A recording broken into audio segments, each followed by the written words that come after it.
It is Thursday, March 14th, 2019, what I call the Valentine's Day of February, because it is the 14th.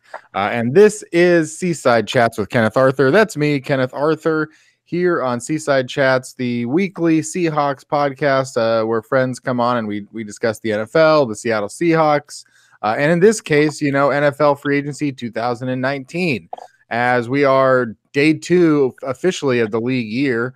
And we've seen dozens of players switch teams, huge trades, cap movement, talk of compensatory picks. That's one way to say the word. And, to discuss all that this week, John Gilbert, Field Goals resident salary cap expert, if he's comfortable being called that, we'll discuss. And we'll discuss what's going on with the Seahawks, the openings, the areas that they're going to need to address now that we've had some player movement. And this is an episode of Seaside Chats. As I said before, it's a Patreon show. It's because of the bigness of the news this week in relation to free agency. Putting this one out here for free for anyone in the public who's interested in listening to Seaside Chats and wants to either the show already and you like it, but you just don't want to pay, which is totally fine. But here's an episode, and or maybe you don't know what it's like, and this is sort of a sample of what Seaside Chats is like. We just have a chat about the Seahawks. And this one is available for anyone. But if you'd like every episode of Seaside Chats, you can sign up at patreon.com/fieldgoals, which you should be at already because that's where the podcast is hosted. But for just $2 a month, and you can get every episode of Seaside Chats plus more. I'd also like to plug the Seaside Joe newsletter. So you can sign up for Seaside Joe newsletter if you go to fieldgoals.com. And that's just a little daily newsletter that I've been putting out every morning. Just a little extra Seahawks content. And there's been plenty of Seahawks content as well as content for most teams in the NFL over the last week. Player movement, again, like I said, is huge. Earl Thomas is on the Baltimore Ravens for the first time since 2009. The Seahawks don't have Earl Thomas on the roster, so there goes Earl Thomas. But there are some players staying, and there's a couple players, a new player or two coming on the inside. And that includes Mike Iupati, the guard who has played with the San Francisco 49ers and the Arizona Cardinals, 32-year-old guard, signing with the Seattle Seahawks to try and compete to fill one of the spots at guard after losing J.R. Sweezy again. And he actually went back. He went to the Arizona Cardinals, so a little swapping there. And that's one of the new ones, as well as Jason Myers, the kicker, who was with the Seahawks in camp last year, made a Pro Bowl with the New York Jets and comes back. So just speaking first off in regards to these two signings, John, first of all, with Jason Myers as the kicker, spending $4 million annually on an average salary, we're talking about what his average is, but spending that $3 to $4 million on a kicker in 2019, how outrageous is that? Is that a really high figure? Is that something that warrants a story in itself, or with the rising cap situation, does it look like that's the cost of even a kicker that you feel comfortable with at this point of the year going into next season with? I mean, it's on the higher end, across the NFL spectrum. Obviously, we have to wait. We have to see what the exact numbers are, see what the terms are before we know exactly what his 2019 cap hit is, what his 2020 cap hit is. It's obviously more than the Seahawks have paid the last couple of years, where they had Blair Walsh, where they had Sebastian Janikowski, and it was just over $3 million for both seasons combined for those two players. But it's still less guaranteed than Hauschka got when he went to Buffalo a few years back. So, we'll wait for the final numbers. It's more than they have been spending. It's obviously probably there's some upset fans, but Myers has, he's got a great ability to hit field goals from 49 and in. So I love that part of it. I'm not real fond of his, point after misses, but, like I said, on the salary side, we got to wait. Yeah, and I think one of those things to remember is, almost every kicker in the NFL seems to be, just 3 or 4 games away from having his loyalty with that team come to an end. You know, I feel like that was a little bit of what we saw even like Mason Crosby last year, where Mason Crosby starts to struggle, and he's been so, where he has a few bad games, you know, but he's been so solid in a part of the Packers for so long. And, you know, I think they also got comfortable enough to continue to go with Mason Crosby and stick with that. But very few kickers seem to be able to feel that level of comfort. And certainly Jason Myers being around last year, he gets cut and he loses to Sebastian Janikowski. But as you said, very accurate for the most part throughout his career inside of 50 yards, which was the story with Stephen Hauschka, and everyone wishes the Seahawks still had Stephen Hauschka all of a sudden.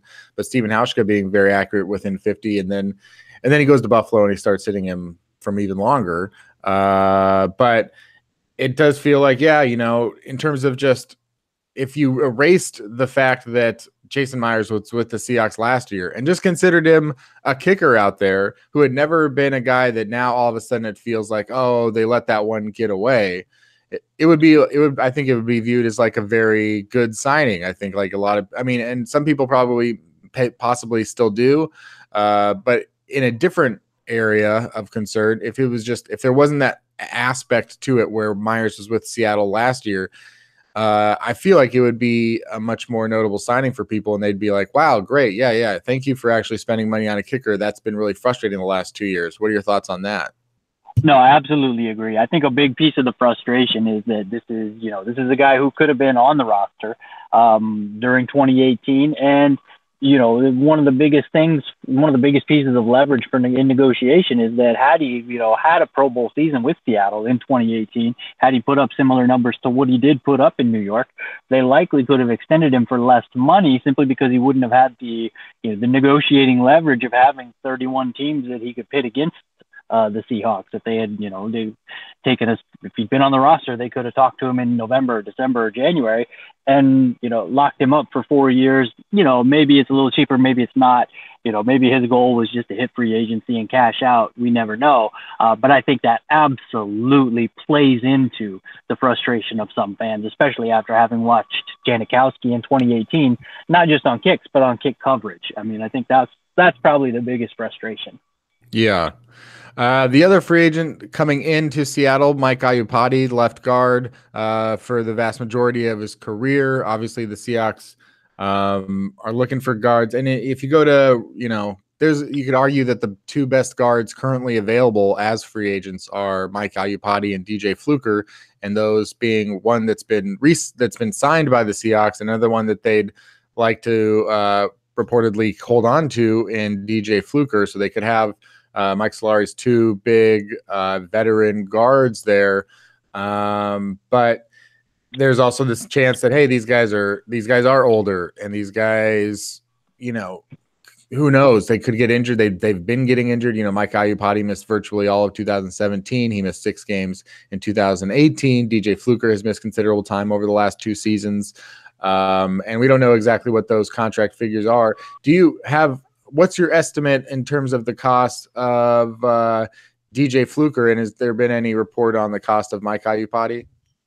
I haven't, my guess has been that Fluker would be looking for something in the $6 to $7 million a year range over a 3-year contract or something in that ballpark. I haven't seen anything. I haven't seen any reports. I get the feeling, looking at his Twitter feed, that he may have been lowballed, whether it's by the Seahawks or whether it's by another team, because he's made a post kind of regularly each of the last couple of days. He's posted these, links to his YouTube highlights. He's posted, that I know my worth. I know what I can do. My film speaks for itself, like he's selling himself. And I get the feeling, I could be reading way too much into this, but I simply get the feeling that he isn't getting the offers or the type of offer that he was looking for, that he'd hoped for. That doesn't mean that he might not come around to what he is being offered over the next week. Bob Pandata, I believe it was, reported this morning that, the two sides are speaking. They've been in communication. They're just going back and forth, and it's a matter of trying to figure out if there is a common ground there. Whether there is or not, we'll obviously have to wait and see. I haven't seen the numbers for Iupati's deal yet. He's an older offensive lineman. It's kind of the risk they took last year with Fluker. It's kind of the risk they took last year with Sweezy. Missed some time, injury history, whatever you want to call it. But it's more depth and it's more competition. And if nothing else, he'll at least be able to teach Solari's system to the younger guys during the off season when, contact is not allowed between coaches and players. Looking at some of the players that the Seahawks have held on to, or what we know so far in terms of the Seahawks on Wednesday night, it was reported had re-signed linebacker KJ Wright, and earlier had already been reportedly re-signed linebacker Michael Kendricks. So they had those two guys with the team last year, though they could never really overlap because of suspensions or injuries. And now the Seahawks have tried to do their best to secure themselves at least one of those linebackers for next season, not knowing for sure what will happen with Michael Kendricks and his sentencing for insider trading. And then, KJ Wright just wanting to probably, see how he looks in camp and get him in there, and just they know what quality of play he can bring and that his comfort and experience. Just as they were going around losing Earl Thomas a year after losing a bunch of other veterans, it's just the opportunity to retain KJ Wright, I'm assuming at a not very prohibitive cost, and being able to see him at the end of last year get back onto the field. And I think KJ Wright did, play well as the season went on. So it gives them another opportunity to see what they have with Bobby Wagner, KJ Wright, and possibly Michael Kendricks at the same time. But there are still many other needs. Again, any thoughts on the contract size for KJ Wright? And in terms of, with the choice to pay $4 million to Michael Kendricks, where do you think they ultimately settled in terms of a fair dollar amount on either side? On KJ, reports this morning on social media are that the deal is for 2 years and up to $15.5 million, which is kind of right in the range that I expected. What will be interesting to see is how much of it is, per game roster bonuses or health bonuses, or what the exact structure is. But that's, to get KJ and his abilities, if they can get, they don't even need a full 16 games out of him. If they can get 12 or 14 games out of him, and maybe his knee is back healthy, for that price, with what linebackers are earning on the open market between Quan Alexander and Barr and Mosley, everything else is just he signed basically for half of what other, run stopping linebackers signed for. And we saw the difference between, what a Calitro brings to the table versus what a Wright brings to the table in the Dallas game. So I'm very happy with the Wright contract. I'm very excited that he's coming back. I had fears. There was a tweet a couple of days ago that his market might have been heating up and it might have been getting too expensive for the Seahawks. So it's great to see him come back, especially with, all the talent that has been lost.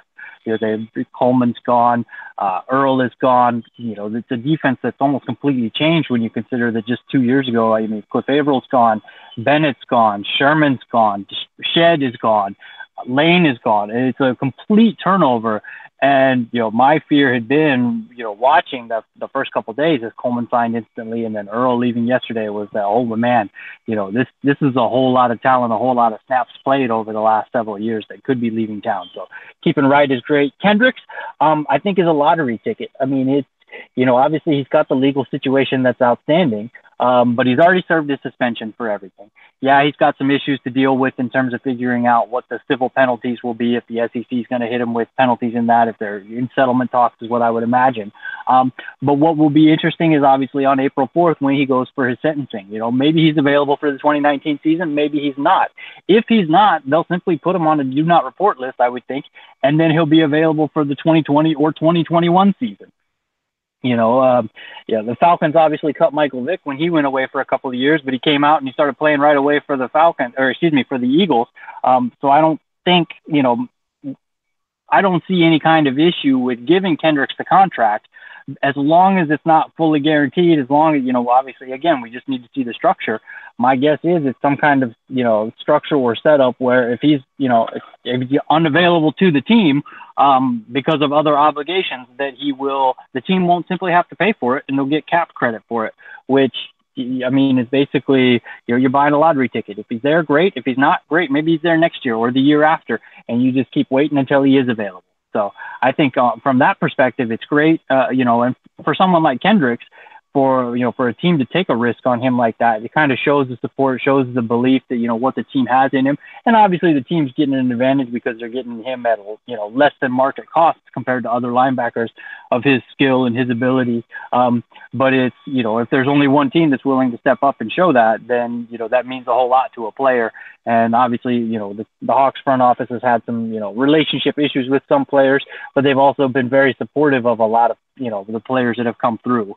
So I think Kendricks probably greatly enjoys that, and then it probably buys some goodwill down the road at some point. And, there's another player that you've written a lot about leading up to the offseason, in the offseason, because it was, I think it's been an interesting study for you and an opportunity to sort of test your mettle against predicting contracts and situations ahead. And that's on George Fant, the Seahawks young tackle / tight end / who knows. Fant is still a bit of not even a bit. Fant is still a lottery ticket. Fant is still unproven, but, really interesting. And in terms of comparing him to other players around the league who are unproven but have a lot of potential and have had, a fair amount of NFL snaps, but not quite enough to really know how they would stand as a starter at this point in their careers, because Fant's already been a starter for a little bit of time at a very difficult, at the left tackle position without much experience under his belt, just sort of seeing how good a left tackle could be if he was all physicality, all the physical gifts, and maybe, none of the mechanical ones. And the answer was not very good. But it's been a few more years for Fant to, work on those mechanics to get better. And we haven't had an opportunity to see how Fant would do so much as a, starting right tackle, starting left tackle. Obviously right now what they would be looking for is more help at the right tackle position, but potentially a future at left tackle. And we just haven't had a chance to do that. And even if Fant had started 3 games at right tackle last year, I don't think that would be enough for us to evaluate what his future is going to be like at right tackle. Certainly would be more information, especially now that, he is a couple years removed from, his ACL injury, or at least, a couple years removed from the last time he played since his ACL injury. And a lot of those snaps that he did get, and I know people were into George Fant last year because he did, it's the fun of him playing tight end and being an unusually sized tight end, or, really just playing as the 6th offensive lineman and think like, oh yeah, well, he's really valuable because he's 6th offensive lineman, rather than how can the Seahawks be a proper offensive line without 6 of them? How can the Seahawks protect their quarterback without having to put 6 or 7 offensive linemen on the offensive line? That would probably be a better offense. That would probably be if you had an actual threat at tight end. That's sort of the point of the 2019, 2018 tight end position. Guys who can be a threat to block and catch the ball and get down the field quickly. And George Fant's never going to get down the field quickly. So it's been an interesting case study. You've had other guys to compare him to and against, and we've seen some contract figures go down. The Seahawks placed the 2nd round tender on George Fant. Was that the tender that you expected them to extend to George Fant? And what are the odds that George Fant actually ends up on the tender versus, the Seahawks are going to have to make a decision on a contract? With the 2nd round tender, I think with the original round tender, there's no questions asked. He probably would have signed somewhere else. Or at least an offer sheet from someone else, and then the Hawks would have had the chance to match. I wouldn't have been surprised by either the original round or the 2nd round tender. I was kind of surprised when they used the original round on Gary Gilliam a couple years ago. I did not expect that. I expected a 2nd on him, and then so this time around, I was kind of looking for the same thing. They did go with the 2nd. Obviously, they like him. Obviously, they like the depth. I think the fact that they had, 2 guards missing, or, not missing, but not under contract for 2019 probably helped Fant. And, losing Sweezy probably helped Fant's case in getting that 2nd round tender. The thing that will be interesting to watch is how he's used in 2019. Before we even get to that, though, I think there is potential. Could we see a team, put a 2nd round, sign him to an offer sheet. I mean, if I'm a team that's struggling at offensive line, that's looking for a tackle, whether it's a left tackle or a right tackle, and I'm picking later in the second round, whether that's, the Los Angeles Chargers or the Minnesota Vikings, and I've got, a second round pick that's available, and I've got a guy who's got about 1,000 snaps of NFL experience. I've got game tape. I can look and see what he can do against actual NFLers. I can see, what his performance is, what it could be, gauge that a little bit better than what might be available there at the end of the second round. Then, they might weigh that and say, okay, what, for, a 4-year rookie contract on somebody at the end of the second round is whatever it is, $5-6 million. For someone on the, for George Fant, it might cost us $20 million or $25 million for 4 years, but with a more of a, sure thing. Which one do we want? Do we want the 30% shot, or do we want the guy who is a 60-70% shot?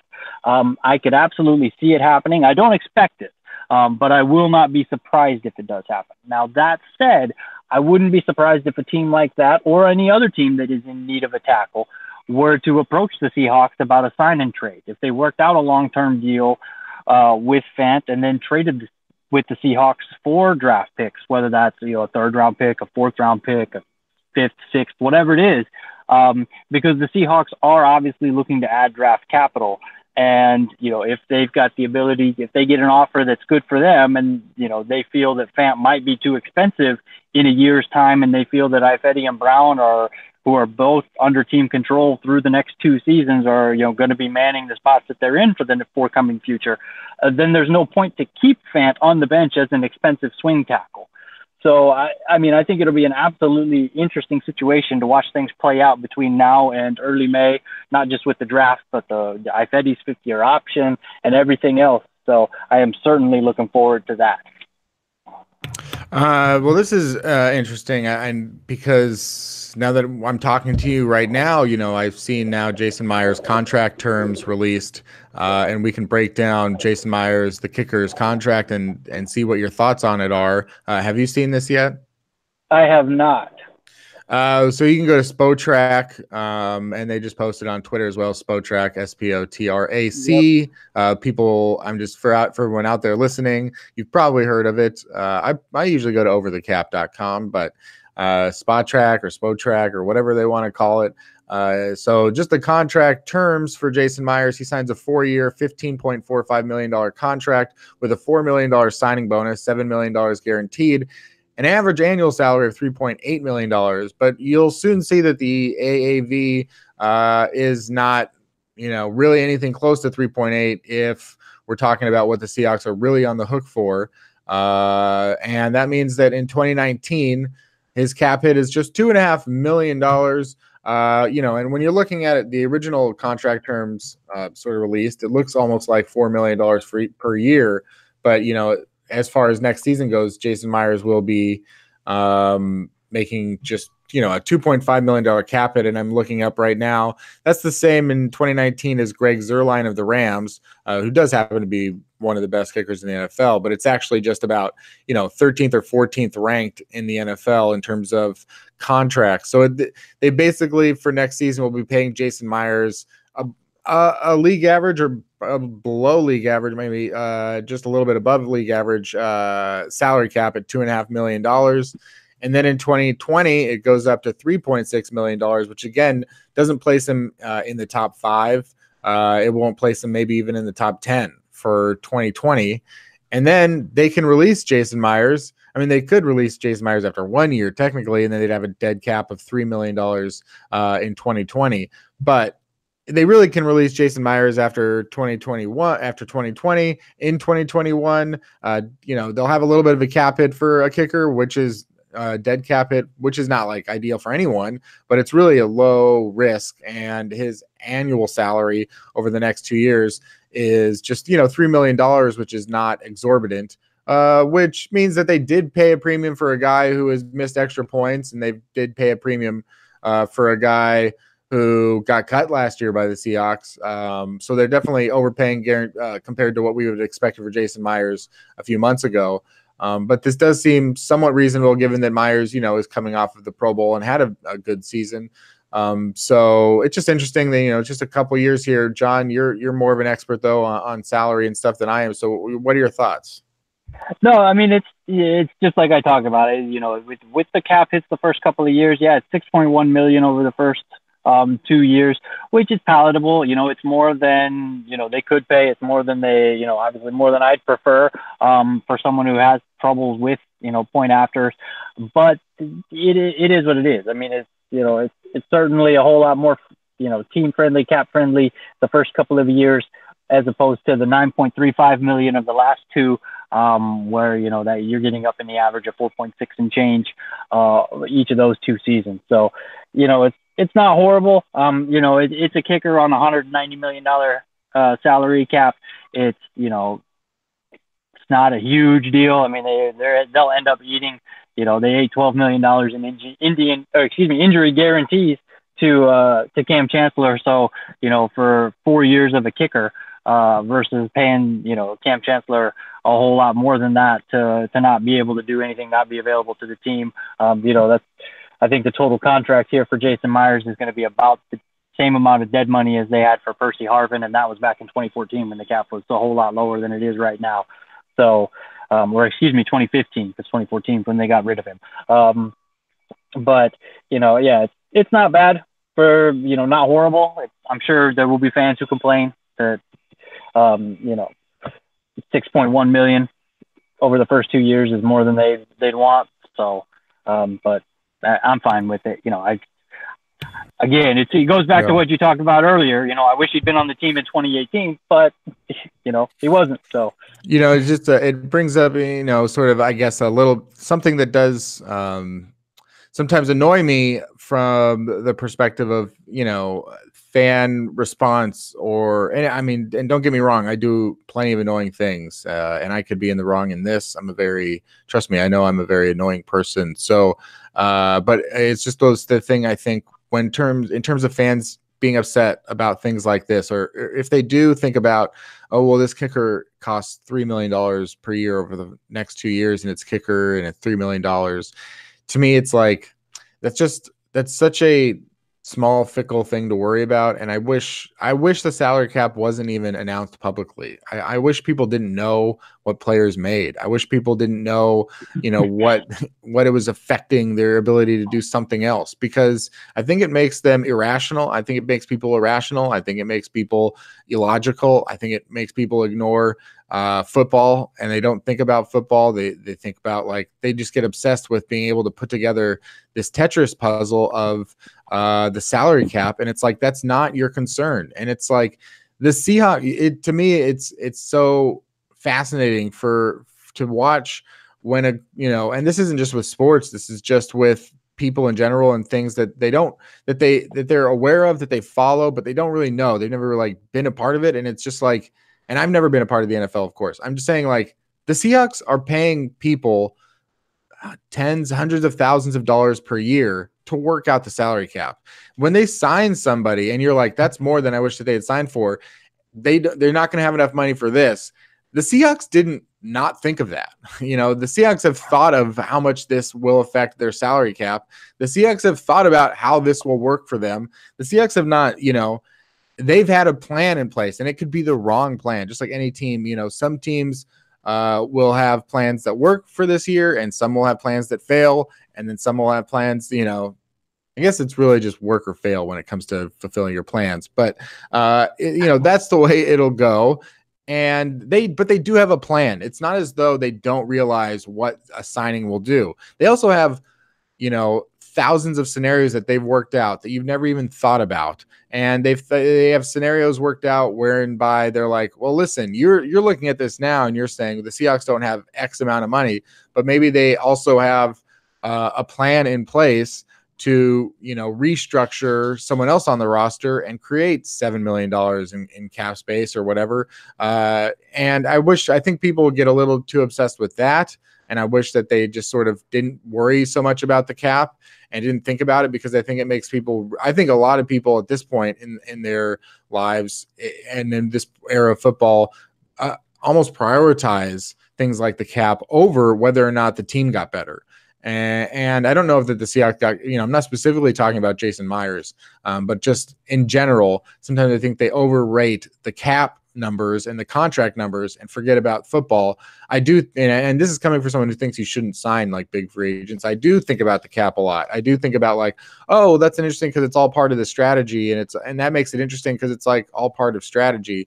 And then the other thing is comp picks, where people now in the last few years become obsessed with comp picks, and they're not, I don't think, thinking rationally about and also just not realizing and just letting like, it's not, even if you just acknowledge like, yes, of course the Seahawks have thought about it, but in terms of the salary cap too, John, what are your thoughts on like obviously what I just said about the talk about the salary cap, but also our NFL teams, because I've heard it too, where it's like, are NFL teams concerned about the salary cap or are they concerned about cash? I think whether it's the cap or the cash, it depends on which team it is.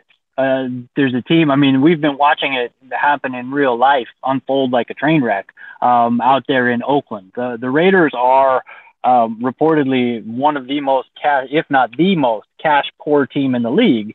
And that's what partly has led to the way all their contracts are structured. They're not big signing bonuses. They may include big guarantees, but a lot of them are vesting guarantees. They're rolling guarantees.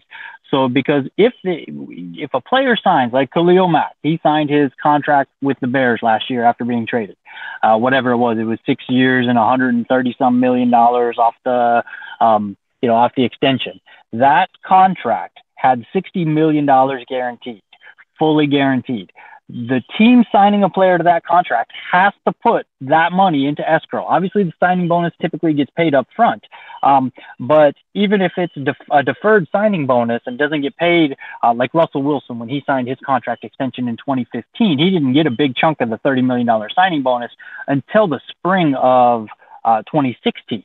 Now, they have to put that money into escrow. So they actually need $60 million in the bank. So if you're a team like the Raiders, who's getting the money from the league on revenue sharing, but that money is all being spent on coaches' salaries and former coaches' salaries, since coaching salaries are fully guaranteed, plus payroll, plus scout staff, plus front office personnel, there's not a whole lot of money left over. That's one of the advantages that the Seahawks have had the last few years with Paul Allen, the last couple of decades, let me say, with Paul Allen, a billionaire who's able to finance whatever. It's not as big of an issue. Hey, we're going to sign Russell Wilson to a $150 million contract. We need $75 million to put into escrow. Okay, write the check, not a big deal. Let me move it from account to account. Mark Davis doesn't have that kind of money. And then you take the Raiders are in their unique situation where they're getting ready to move. Well, they're privately financing a huge portion of that stadium in Las Vegas, and they have borrowed in the billions to cover the construction costs.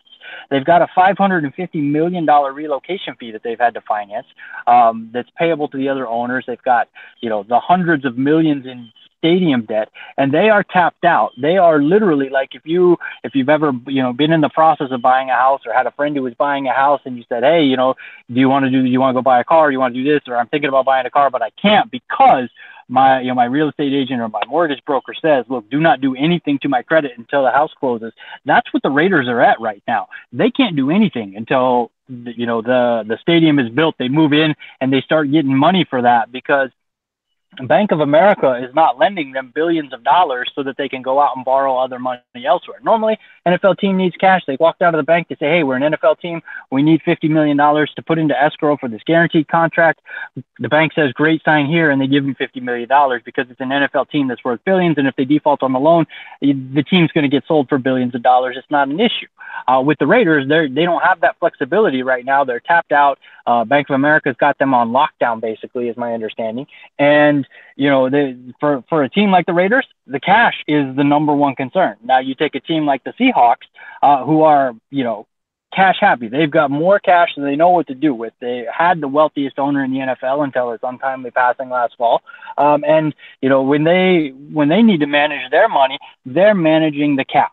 Now they're trying to manage it on on Pete Carroll says he's got a 5-year plan when he goes into everything, which is great because when you look at some of the other coaches general front office staffs around the league, whether it's the Saints or the Cowboys, or even the Washington Redskins are a fantastic example. They always seem to be signing players to giant contracts, and they're big splashy signings.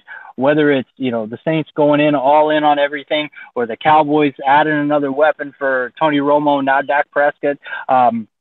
They've been, pushing that, doing what they can to manipulate the cap and pushing the can down the road as far as they can, which eventually, it comes back to bite them. Whereas the Seahawks have seemed, under the current management, to try and take things at a much more measured pace, plan things out, not leverage the cap as much. When they did get into situations where things were tight and they were looking for a defensive tackle because McDowell got hurt and they went out and acquired Richardson, and then they wanted a left tackle because they thought it might have been, a one shot, go for it in 2017, and that left tackle, they had to make some adjustments to the cap, and it put them pretty tight for the rest of 17 as well as for a good portion of 2018. But overall, outside of that, the Hawks have done a fantastic job of managing the cap. And one of the big discussions that's been had this week, especially with the rise in linebacker salaries and the increase in, the crazy money that defensive ends with production less than what Frank Clark has put on the board, are getting, is that can the Seahawks afford to spend what would be a, combined average annual AAV of, or APY of, 75 or 80 million dollars on 4 players, between Wagner and Clark and potentially Reed and Wilson. I mean, throw Ifedi in there too. You're looking at the possibility of, somewhere in the neighborhood of $90 million a year against the cap for 5 players. But when you break it down, if you've got 53 players on the team and you need $4 million for IR and $1 million for practice squad, that leaves you with $185 million to play with. You've got 35 or 40 guys on rookie contracts. Those guys are going to be cheap. Those 35 to 40 guys are cost constrained. They're going to be in the 30, 35, $40 million. Let's just call it 35. That leaves you with $150 million to fill out only 15, 13, 15, 18 roster spots, depending on how many rookie contract guys there are. So you put in a couple of, sweet deals like Bradley McDougald, you put in a couple of other reasonably priced players, and all of a sudden you have that money. And that's why we're seeing, salaries at the high end just go through the roof, the absolutely astronomical, growth, because everything, all the money, all the new money, all those cap increases, that 10 million in new cap every year is getting squeezed to a handful of guys. And that, it's been the quarterbacks. At times, last offseason, it was started going to wide receivers. This year, it's obviously going to linebackers. But that's where that was feeding that. And it does make it, like you say, extremely annoying, because fans who, they might just be looking at it and say, well, there's no way the team can afford that. We can't pay a quarter of our cap to one player. Right. But you can. It's just the way it's structured, it's possible. So, it's frustrating. I wish things were a little bit different. I do think the NFL will never get rid of making those public, just because it's a huge, it's a huge conversation topic, keeps them in the news and keeps the eyeballs glued to the NFL network where they're selling advertising. So. Yeah, for sure. No, absolutely. Everything that the NFL loves being a year-round, conversation. Another one to talk about is Frank Clark on the franchise tag. The Seahawks rarely use the franchise tag, but when you're really looking at it, looking at the edge defenders that were out on the market this year, very few are allowed to leave at this stage in their career, but the Patriots, not ones to typically mess around with huge contracts for, young players. And that included Trey Flowers, who's the same age as Frank Clark. They're even both younger than DeMarcus Lawrence and Jadeveon Clowney, both currently on the franchise tag. And Trey Flowers signed a 5-year, $90 million deal with the Detroit Lions. So for Trey Flowers, who I don't think is as accomplished or as good as Frank Clark, it means that the Seahawks may need to pay more than that. I think he's better than Dee Ford, who signed a 5-year, $87 million deal with the 49ers. And Dee Ford is 3 years older than Frank Clark. So for Frank Clark, it certainly looks like he has waited it out to the point where he could be asking for a deal that's 5 years and $100 million, as same as DeMarcus Lawrence and Jadeveon Clowney could be asking for from their teams, and if they're traded or whatever.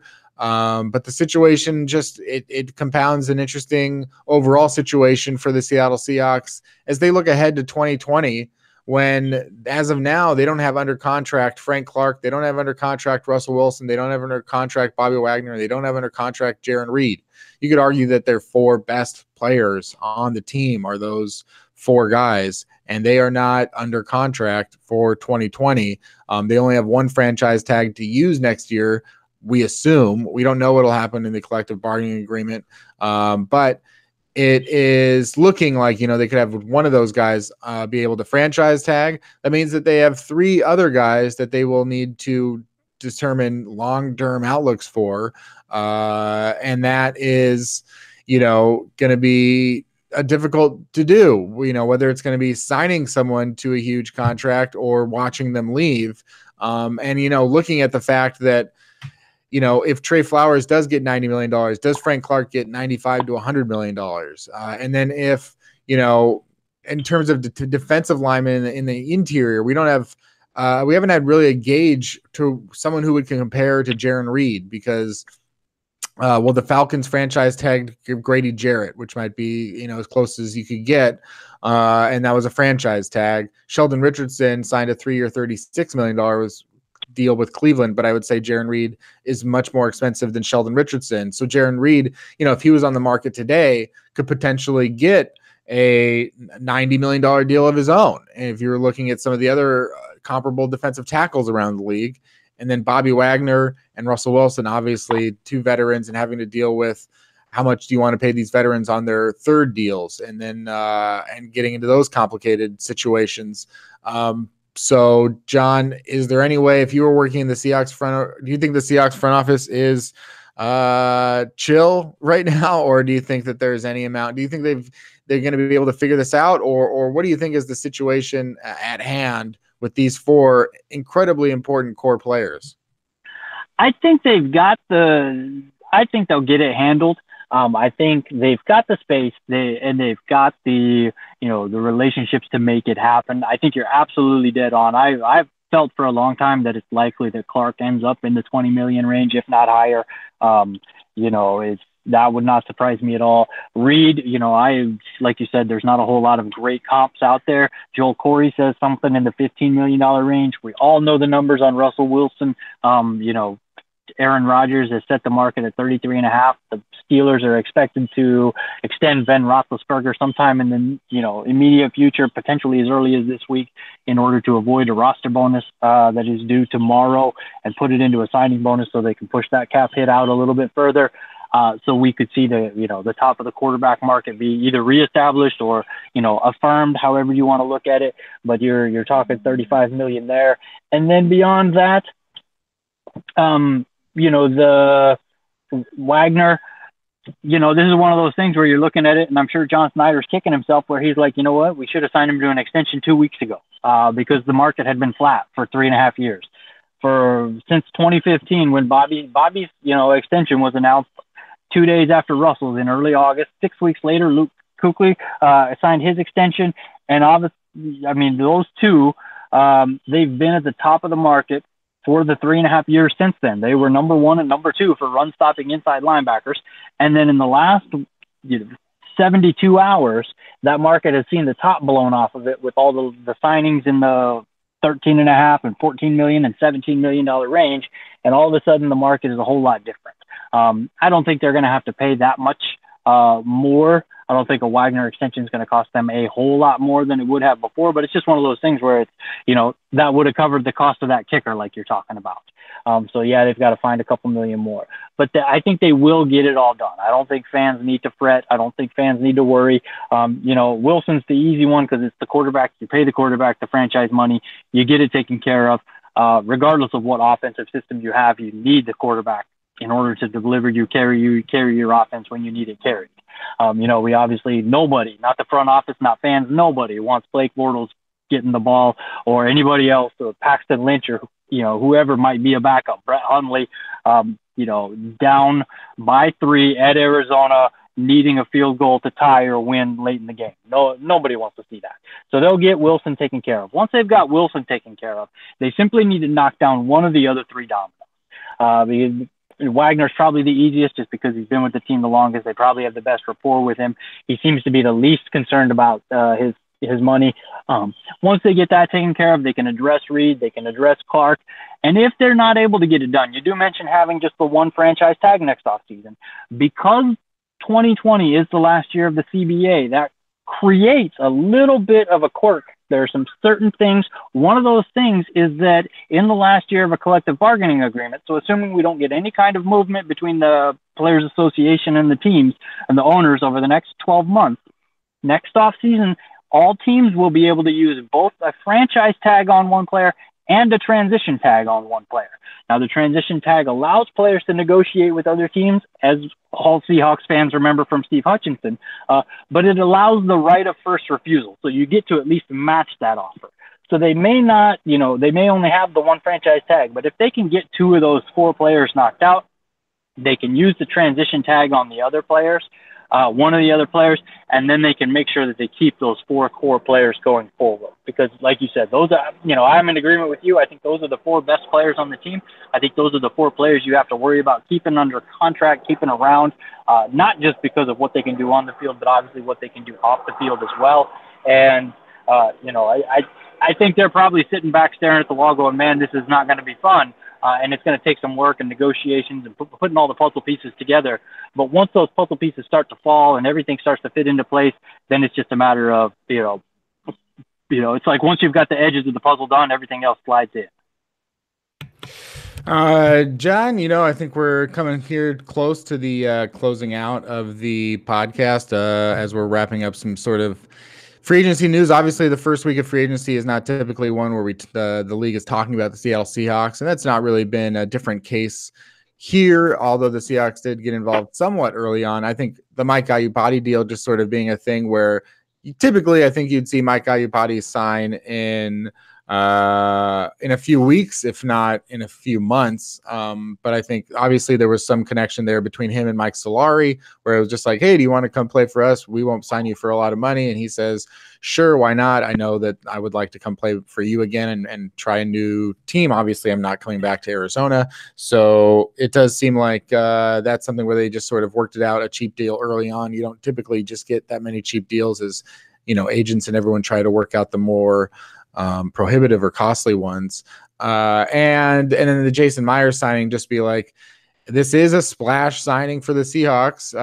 It is sort of, they scooped up the top, one of the top 2 or 3 kickers on the market. It does speak to the market, but it is their opportunity to do that. But that's it in terms of hearing the Seahawks involved this week. And, there are other free agents still available. To list them out would seem almost just not counterintuitive. I don't know if that's the word, but by the time you listen to this, will most certainly change. Absolutely. Yeah. But there are still a lot of good, interesting players out there in the market. And I would also just point out too, that it's just for me, and I wrote about this year. I'm going to continue to write about it. I think it'll be my life's mission. Maybe one day I'll just focus all my efforts on it, because it's just, I think free agency is so overrated. And every year the best signings tend to come after this week. They tend to come later on. They're the 17th biggest headline in free agency. It's not the big deals, I feel, that usually do this kind of stuff. You can even go back a couple years with the Philadelphia Eagles. Look how much Chris Long contributed to the Philadelphia Eagles when they won a Super Bowl. And he was their 6th defensive lineman. He was a name because of his draft status and having a solid career with the Rams, but it was a veteran signing that was kind of forgotten. And I think you see these types of things every year with the Seahawks too, where it's like everybody now wants DJ Fluker and J.R. Sweezy to stay. Obviously Sweezy didn't, but they all wanted them, and they're like, oh great. Sweezy was signed at the last minute. DJ Fluker, again, it was like, oh God, so they're just taking another guy from the 2013 failed draft. Just be patient and let some of those moves work out as they may. And don't necessarily judge them or grade them just yet. I don't think that is ever really worked out. Predicting stuff is just impossible too. Most experts, their predictions will be wrong compared to a random guess. And that's just studies have shown that, experts can't predict stuff. And in terms of grading stuff and being like, well, this signing, I think there's always this tint on a signing or a move. And say, if you kind of are an optimistic person, or if you're kind of, seeing the silver lining kind of person, then you're going to see like, okay, there's the good in that signing. And I think that's kind of where I lean. It's not correct. There's no correct of whether to be negative or positive, but I think I'm just saying like, okay, well, here's some positives in this. Before I would look to the negatives, and other people, they would say like, well, look, this is the way that it might not work out. But at the end of the day, me and that other person are both, our points are moot because we don't know what will actually happen. We don't know how we'll feel. I liked the Eddie Lacy signing, and then obviously I was incredibly wrong. Other people hated a signing, like DJ Fluker, and then they turned their opinions around on that. So that's all, just some general free agency thoughts. And as we wrap up, John, I'll give you the floor as well in terms of maybe how this week has made you feel, maybe things you've seen on Twitter, or just any reaction you have to the free agent reactions. No, I mean, I think you hit the nail right on the head. I mean, we share common ground. Yeah, I mean, we're on the same page. There's no need to run out. You signed the big flashy guy, and it never really seems to pan out nearly as well as you'd hoped. Even when they have a great career. I mean, I've been a Seahawks fan forever. I remember the big Chad Brown signing, and yeah, he was great for the Seahawks, but he was never as great as I thought he was going to be. And then you take a look at somebody, you mentioned it a couple years ago, the guys who come a little bit later. Bradley McDougald has been phenomenal since signing a cheap deal, relatively speaking, later on in free agency. And that's where the value is found. That's where you're mining for that diamond in the rough. Championships aren't won during the first week of free agency. They're built, later on and through the draft. It's obviously fun. It's great to see all the movement. It's great for the hope, for the hype. But it is most certainly, not the best time to be spending money. It's kind of like buying tech stocks in the late 90s, or, buying a house in the summer of 2006 because you're going to get rich when you sell it in 6 months. This is the top of the market this week, and, buying at the top, buying high and selling low is not the way to successfully build any kind of business, NFL teams included. So definitely looking forward to the next few weeks, seeing what else the team does. I love the fact that the team has stayed relatively quiet so far.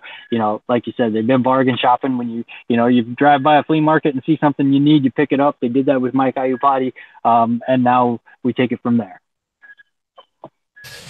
We do.